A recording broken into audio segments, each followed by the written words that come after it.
Cool, awesome. Hi guys, my name is Dave Tyagi, but it does not matter what my name is because today's biggest game is where there are 22 brilliant. I'm joined by my fellow podcaster Pranay Rangra on a very special episode here at Correct Point, where we have none other than the fantastic, the ebullient, the very informative, knowledgeable, kind, courteous, and wise Rayad Emrit. Rayad, with so many compliments, welcome to Correct Point. I'm just going to make this very straightforward and simple. It's a massive game today, and we couldn't have had a better guest to discuss this game along with. Rayad, welcome to Correct Point, and Pranay, the show is now for you and Rayad and me to, well, make something out of India versus New Zealand. Hi Rayad, welcome to College Point. How does it feel? Hi, thanks, guys. Thanks for having me. I'm excited to be here. I know it's a very big day in India, and Yeah. I'm very excited to be here. Yeah, to put things into perspective, it's 1,400 million Indians versus 5 million New Zealanders. I mean, that's the disparity in the population. So, the first question to both Dave and Riyadh, I'll go to Riyadh first. What do you guys think here? Is it India or is it New Zealand?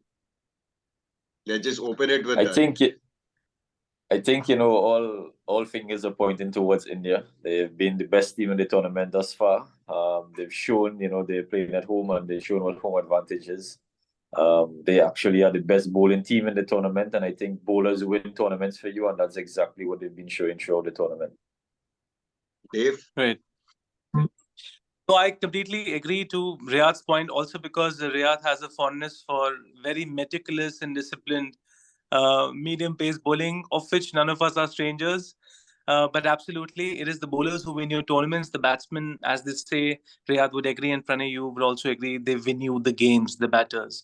But today's mega clash, I would just like to request this is just a heartfelt word for the Kiwi fans in comparison to vis-a-vis the Indian cricket fans that today's game, no matter how much we in our motherland want this game to be this massive colossal day where the Indians are going to smash the Kiwis, I think a very quiet and humble and gentle disclaimer is do not take the Kiwis any lightly. It's not that they play for revenge, they only play for pride, we know that, but they are in the driver's seat, I would say, because even if the event happened last time around 4 years back, and they showed us the mirror, by which I mean you and I, the Indians.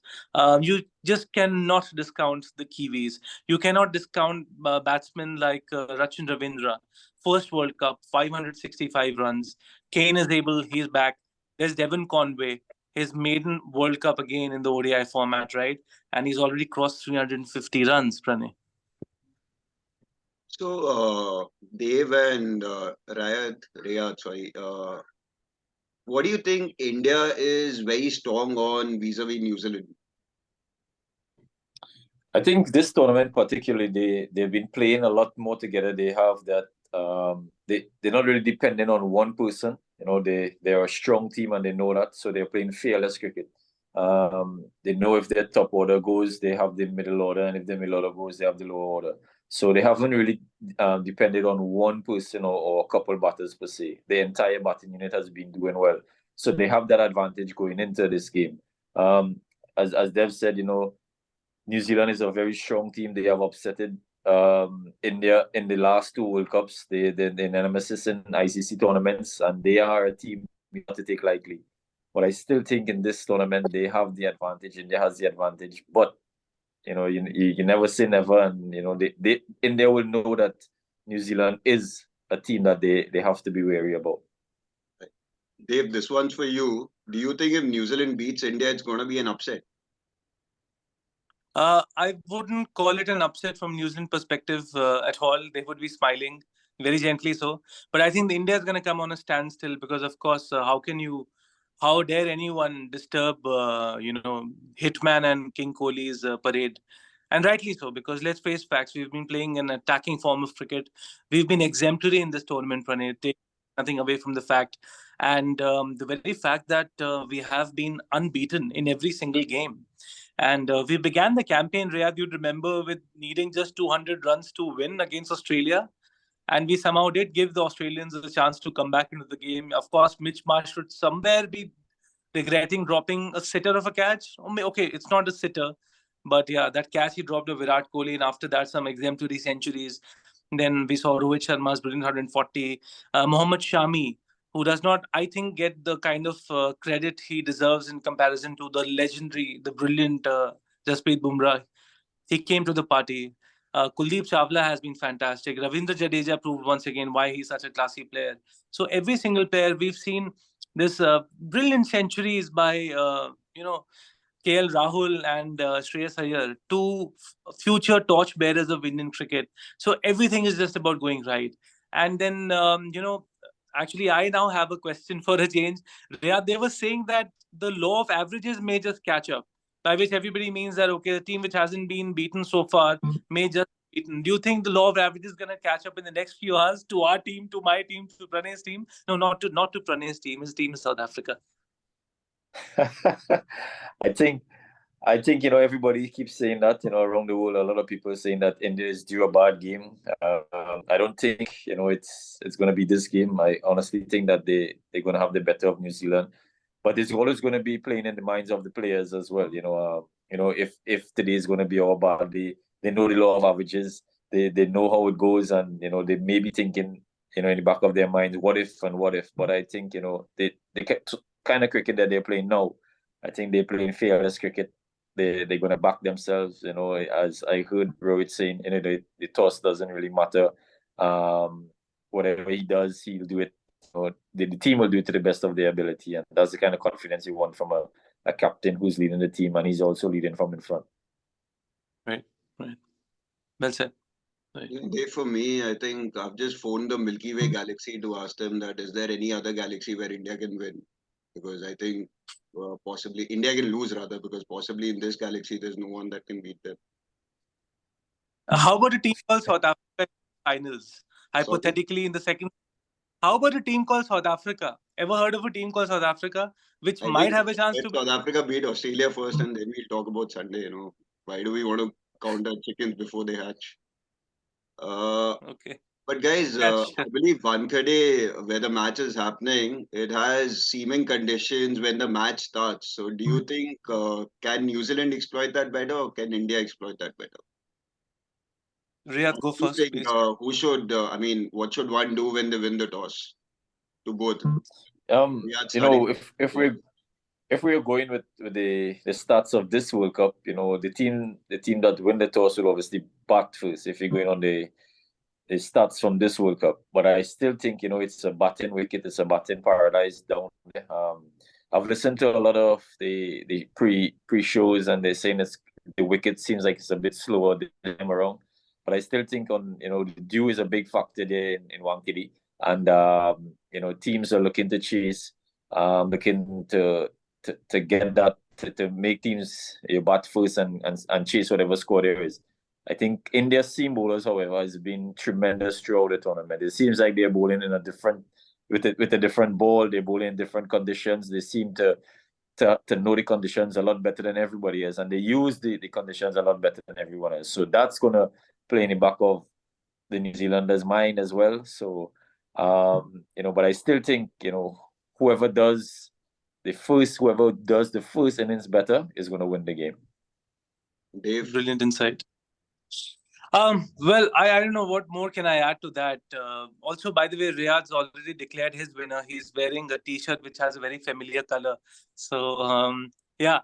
I think he's supporting someone from Atlanta.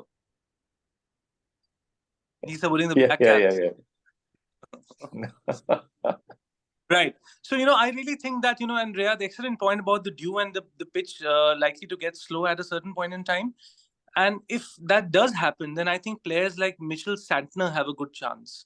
Not only because he has been the most exemplary spinner, and I really stand true to the adjective I'm using here for this underappreciated cricketer. He's really been exemplary. Not only did he take the best bowling figures by a Kiwi spinner ever in World Cup history, he took more than 4 wickets in a game, or I think he took a fifer. He also has the most number of wickets by any New Zealand spinner in this particular World Cup campaign. And we have to remember there is the very amazing Ish Sodhi also in the lineup. So Santner is going to play an important part. And let's not forget Pranay. Trent Bolt is also on a high. he actually crossed 200 ODI World Cup wickets in this particular edition. Possibly chance to take some more and make things slightly more difficult for an opponent which does not put a foot wrong, whether it's playing against spin or medium pace.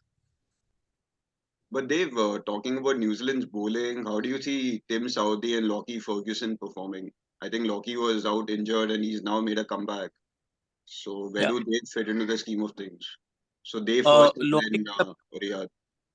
की सब्जी खाने के बाद he would be very good. But yeah, on a serious note, Lockie Ferguson definitely a brilliant fast bowling tearaway, and he really can wreak kind of a damage if he actually takes up somebody big from the top order. And of course, we would absolutely hate it if that's Rohit Sharma or Shubman Gill. But yeah, with his menacing pace, he can do a lot of things. I'm reminded of Lockie Ferguson's impact in one of the most least appreciated World Cup games in the 2019 campaign, especially from a bowling perspective. Everything was going right for Chris Gayle and Shimron Hetmeyer when in comes Ferguson and he just delivered this brilliant slower delivery, deceived Hetmeyer. And we know Hetmeyer is Hetmeyer when he gets going.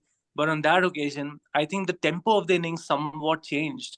And of course, lower down the order, we had this brilliant century from Carlos Brathwaite. We still remember his name, we remember his game. But today's game is going to be a cracker. And I really think Ferguson has a great chance to play a part in it. But then, as Riyad rightly said, do not discount the trio of Shami, Bumrah, and of course, Siraj. Riyadh, how do you think one can put pressure on this famous trio of Shami, Bumrah, and Siraj? I mean, they've been performing on every surface, but what should one do? I think not don't give them early wickets. I think the key to this to get on of them is don't give them early wickets. They've been striving, by getting early wickets, and if New Zealand can stop this, I think it'll be better for them. Conway and Ravinder has been doing an excellent job. They seem to have that coalition, that chemistry. They know they love batting together. So I think if they can keep the bowlers getting early wickets, I think that'll be the key for to setting up New Zealand for excellent score.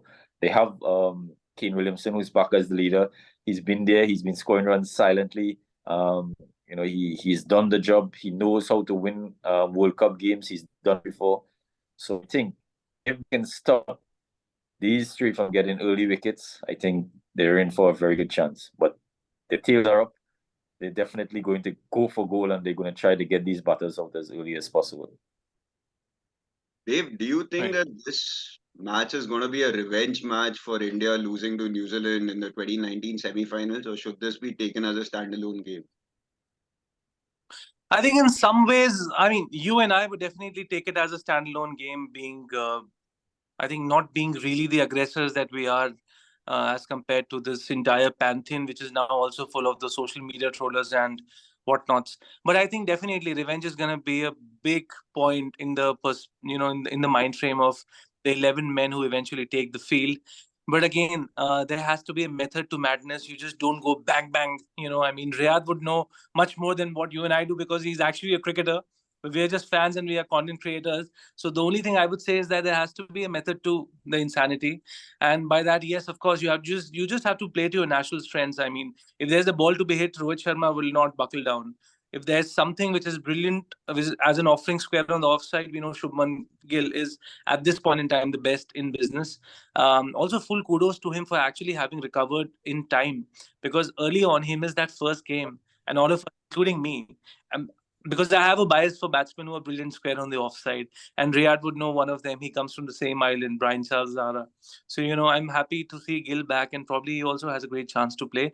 But yes, today many people would remember the MS Dhoni run out, and then, of course, things that could have panned out a different way. But then, as fate would have it, Kiwis on that occasion today, for sure, I think India it's India's game to lose. Riyadh, do you see a weak link in the Indian lineup altogether? To be honest, I don't see anyone, from they have shown in this World Cup, that they are very strong. They are so confident in whatever they do. You know, it seems like from Rohit to Shubman go straight down to the end to Jadeja, they show so much confidence in each other. You know, they gel as a team. They have that bond, and you know, you can see. You know, Kohli has always been. He show his emotions on the field, but you can see how badly he wants it. He shows how badly he wants it. You know, he has the team pumped up, even though he's not the leader, but he has everyone pumped up. And you know, I think they get a lot of confidence from these guys, and you know, the bowling unit has been exceptional. We can't say enough about this bowling unit. So they take this confidence into whatever they do. You know, the fielding as well. They drop a couple catches, but they have been excellent. You know, they dive around in the field. They take spectacular catches. You know, they hold on to their chances and slip. So it's good. You know, they, as you say, this is their game to lose. Right. Dave, what do you think Rahul Dravid's role has been in getting this team together and gelling as one unit? He has succeeded in convincing them to drop any kind of me versus the team, or I is bigger than the team. I don't think there was any ways that kind of an issue.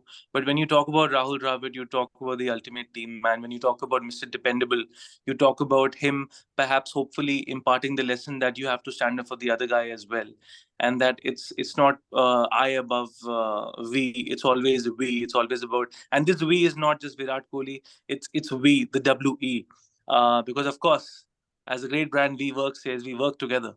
I don't think they say that, but I think that's what they imply. That's what they allude to. And I think whenever we work as one, the V's called Virat Kohli win, R called Rohit Sharma win, S called Shami win. So I think Dravid has somewhere succeeded in uh, getting this message loud and gently across also in his own way, that it's just about surrendering to the team's interest. And I think the team always had this one vision, which was to get this cup, because it had been a long time coming. 12 years has been the waiting time. In 12 years so much has changed. Riyad, you would note, Pranay, you would note, Zimbabwe have missed out on this World Cup. Netherlands have come to this World Cup. Sheho, one of my favorite batsmen of all time, he and his mates would be sitting there and wondering what if we would have been there. So much has changed, some for the better, some not so much. And of course, the big question to ICC, as a humble follower of the game, I have to ask: can we actually now possibly just put, I don't know, just I'm just thinking aloud here, a humble plea involving the Rahul Dravid, who and other signatories, Baz McCallum, Brian Lara, Martin Guptill, MS Dhoni, why not himself, saying that we need to have a wider competition pool. We need more teams in the World Cup. See the beauty, Riyadh, that Afghanistan were able to bring to this World Cup. The majestic contributions of Scott Edwards, of Max Dowd when he finally made some runs, and I was really hoping him that he would make more runs. And of course, Engelbrecht and all those guys. Cricket just becomes more brilliant. It has newer faces around instead of the so-called big powers only just haggling in there and just punching each other and saying that we are the big ones. We just need more participation, and I hope that after 4 years we'll have a larger pool of teams. And I know I've completely digressed the point, but I think there's one man who can actually rally behind this cause. Then it's Rahul Dravid would be one of those guys who can lead this advocacy for a good cause, that we need more teams. I think even the 2027 World Cup, there are going to be more teams. It's not restricted to this 10-team format. They're going to Okay. the group stages and divided into pools and stuff. So they're going back to Brilliant. that. Yeah. Brilliant. So guys, Brilliant. you guys just mentioned that it's so vital for India to lift this cup. 12 years in the making. Rohit Sharma as the captain lifting his first trophy. The team on the opposite end, New Zealand, have also been so close yet so far. They were almost the Yeah. winners in 2019. How vital, how crucial is it for them to lift this World Cup? Riyadh. Yeah, it's been a tough time for New Zealand in the last two World Cups, especially the last World Cup. They shattered the way they lost. It was heartbreaking. As a onlooker myself, I really wanted New Zealand to win. They played tremendous cricket. They've beaten India in the semi-finals, and they look like the team to win the World Cup. Then to for a situation like what happened, Bolton batter's foot going to a boundary, getting extra 4 runs, and that was just heartbreaking. So I think they deservingly deserve a chance of lifting this trophy. It would be a nation in grief if they do. If they beat India today. But they to be honest, they are deserving of going and lifting this trophy. Kane Williamson, for one, deserves his hand on this trophy. He's been silently doing the job, as I keep saying, throughout these World Cup, these ICC tournaments, and it'll be nice if he can get his hand, but it's going to be a very difficult job. Yeah.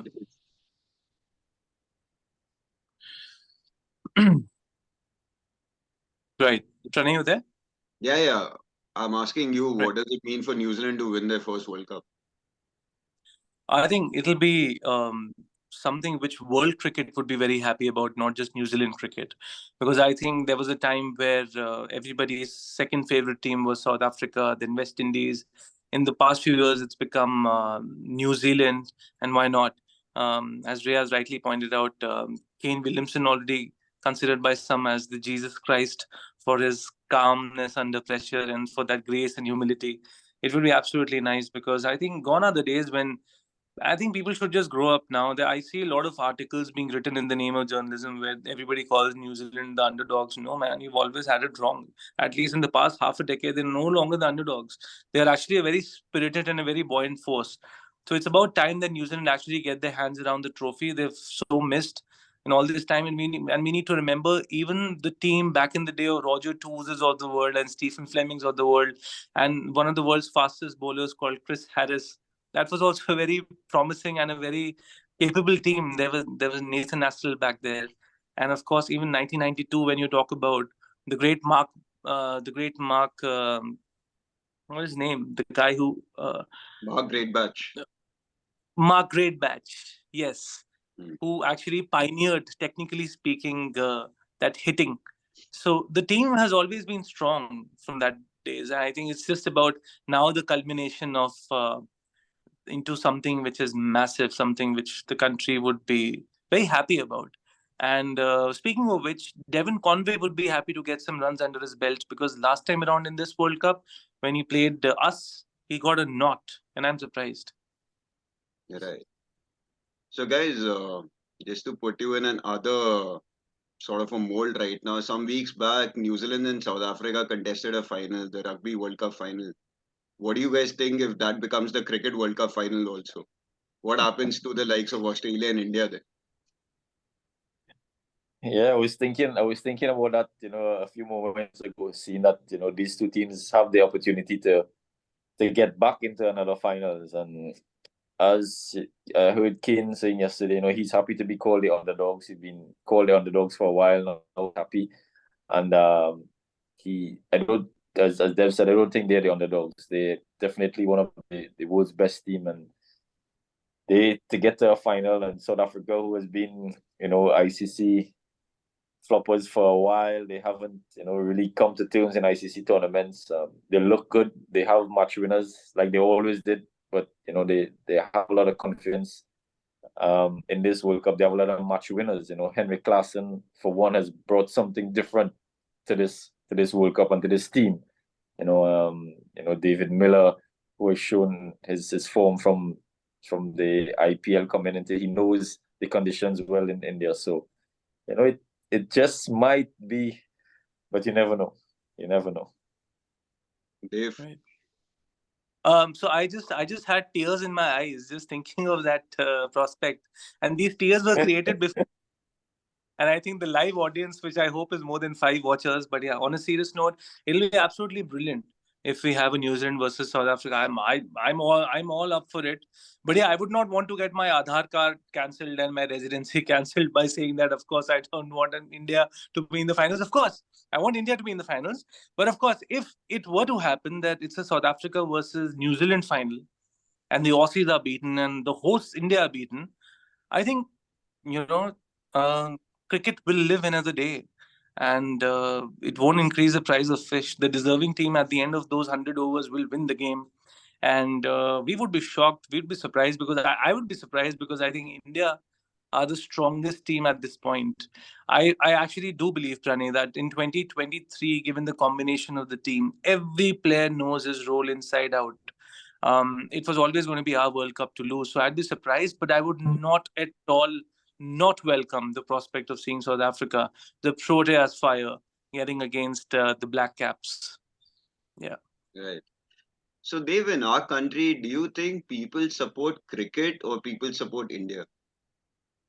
Um, Hold on, I'm getting a call from Mr. Jay Shah. He wants me to get out of my house right now. Yeah, I think people support Team India, and I think that's always been the case, and it's not very difficult to understand. It's a country where Sachin is God and Kohli is legend and Rohit the hitman, and we, the content creators, have to find new and innovative ways of reminding the world that we love these legends. They will always be legendary because that's why they are legends. But cricket does not end with them. And guess what? There are some amazing talents around. Rayad was talking about Kane Williamson. You often talk about, in the past, you talk about Jacques Callises. I talk about Faf. We talk about Marco Janssens and Gerald Coetzes, and I just spoke about Devon Conway. So there's so much happening in the game of cricket. There are so many people who need to be highlighted. As content creators, as journalists, and the ethos of Correct Point is to uphold the dignity of journalism and to abstain at all costs from popcorn and garbage writing. We need to actually just neutralize cricket a bit in our humble small capacity. We need to remind people that yes, Kohli is amazing, we love him, he's played the shot of the century, which the ICC declared on the very day when Glenn Maxwell was trending and taking over Twitter. So kudos to that marketing. But yeah, the game is bigger than Virat. Virat is part of the game, and Virat has added colors which no other batsman can add in his own special ways. But are we Indians the only players in the game? No, we are iconic, but we aren't the only players in the game. But the fan, of course, he Virat fills the stadia, Rohit fills the stadia anywhere in the world. Okay, and Bumrah fills the stadia. So we have to agree they are match winners and they are legends, but they're not the only ones. So, stadia filling is more important than the purity of the game. Noted, sir. I'm not saying that, but you need to make revenue. You need to sell tickets. Everybody needs to have something in their pockets. Everybody is not going to be egalitarian like Correct Point, where we cover, as we rightly should, the blind cricket World Cup and the so-called big Indian publications who claim to hold the dignity and value of journalism. They are nowhere to be found. So nobody is giving a moral lecture, but everybody has to be a winner today. Why not? Why do we have T20 leagues mushrooming around the world? Riyadh, why don't you come into this one? Everybody needs to have a winner. Everybody needs to go home happy. And in India, they would be very, very happy, and rightly so, if India win the World Cup. But don't you think that it's now not just about cricket. It's about business. It's about enterprise. It's about the commercial ringing of the paper. The cash register ringing big. What do you? Yeah, am I putting you in a spot of bother?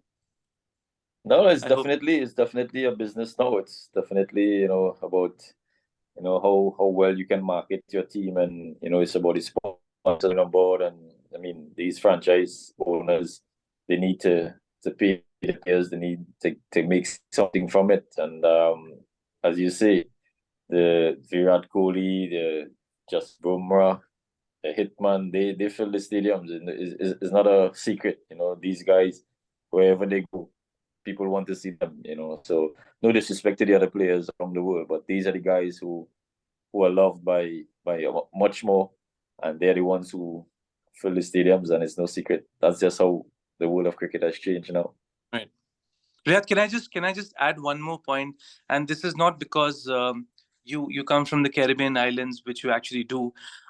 Me and Pranay, we live for a day where cricket would be egalitarian in terms of its representation of people who play. And I really live for the day where the West Indies would be back to its strongest. I live for a day where the discussion that the batsman who plays the best cover drive will not be restricted to the brilliant Virat and the brilliant Babar Azam. It will also be about Shea Hope.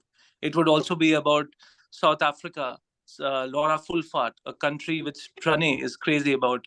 We need to, if you understand what I'm trying to say, at Correct Point, we are just trying our level best to just bring everybody into focus. And I really live for a day where West Indies and South Africa would be the big ICC trophy winners, because they can. And in fact, as a matter of fact, Pranay and I have taken pans down of some people who've said that South Africa are chokers. India did not win a series for so many years.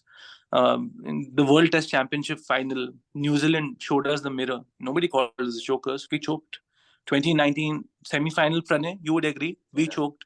So why do we have to reserve this tag to humiliate a team which is as mighty as South Africa?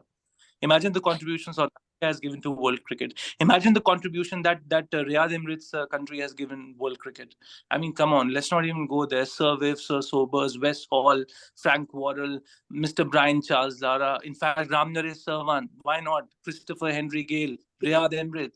The gentleman you have on your screen is, and this is for the listeners who might not be aware, is spending his time when he can chill out and relax. He's coaching youngsters. He's guiding a newer generation of talents to find their feet, whether it is Trinidad, it is the other islands. He's playing himself the fantastic and very exciting Legends League cricket. And where I saw him smashing some very hard boundaries. And Riyad, I don't want to bowl at you, but yeah, someday, who knows, in the net, the Caribbean. So Pranay, back to you. yeah, we've already reached time. So Riyad, any closing comments? Just it's just nice to be on this program again. Thanks for having me. It's a wonderful experience, and to Team India, I wish you all the best. New Zealand is going to come out there and be on your tails, but there. And to all the teams, the 4 semi-finalists, all the best, and hope to see you guys soon.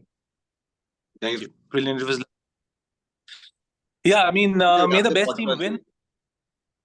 May the best team win. If it's India, I would love India to win, definitely. This time around, for sure, we have to win the World Cup, not just today's game. But if India doesn't win, I mean, that's not the end of the world. Come on, guys. We can always come back stronger. But today, let's win. But again, do not take the Kiwis lightly, because it's free of cost to believe that the other person can be better on a day. Thank you, Pranay. Thank you, Rayad. Thanks, Rayad. Thanks, Dave. Yeah. Thank you, guys.